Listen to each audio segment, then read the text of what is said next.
নমস্কার বন্ধুরা, জিভে জল বাই অঙ্কিতা চ্যানেলে তোমাদের সবাইকে স্বাগত। ফিরে এলাম আবার একটা জিভে জলানোর রেসিপি নিয়ে।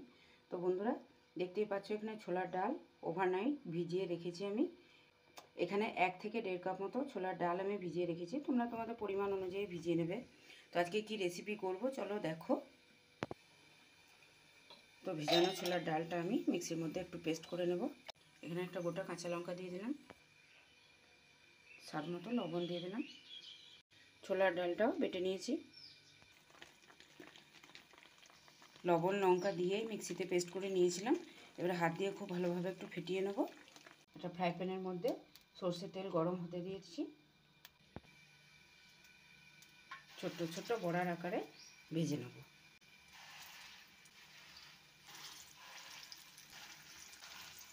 সমস্ত বড়াগুলো আমি ভেজে নিয়েছি। এখানে কিছু সবজি নিয়ে নিয়েছি, একটা মাঝারি সাইজের বেগুনের অর্ধেকটা অংশ।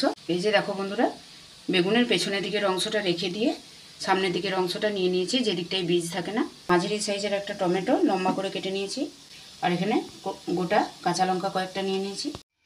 এখানে ছোট মিক্সি জারটাতে নিয়ে নিলাম 1.5 চামচ পোস্ত, 1 চামচ সর্ষে।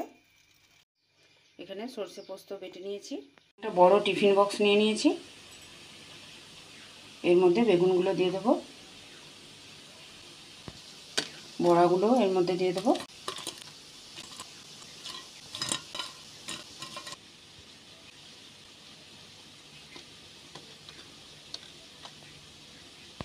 এখন যে সর্ষে পোস্তর পেস্টটা ছিল সেটা দিয়ে দেবো।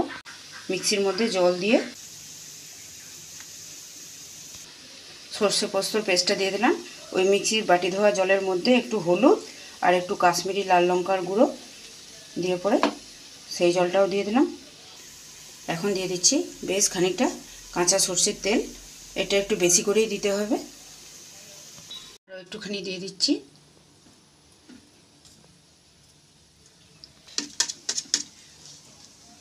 লবণটা খুব ভালোভাবে চারিধার মিশিয়ে নিয়ে তারপর ঢাকনা আটকে ভাপতে দিয়ে দেবো। লবণটা তোমরা চাইলে সর্ষে পোস্তর যে পেস্টটা দিলাম সেখানেও গুলে নিতে পারো, তো ওটা আমার একটু ভুল হয়ে গেল, তো তাই আবার এখানে আলাদা করে আমি লবণটা মিশিয়ে নিচ্ছি। ঢাকনাটা আটকে দিলাম। এখন একটা বড় জায়গার মধ্যে সামান্য জল দিয়ে দিলাম, একটা স্ট্যান্ড বসিয়ে দিলাম। এরপর এর মধ্যে টিফিন বাটিটা বসিয়ে দিলাম।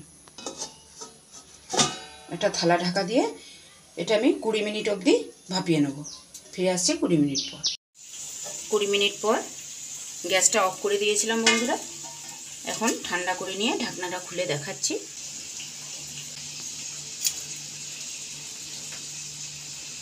একদম পারফেক্ট হয়ে গেছে বন্ধুরা। দেখো বড়াটাও কত নরম হয়ে গেছে, টমেটোগুলোও নরম হয়ে গেছে।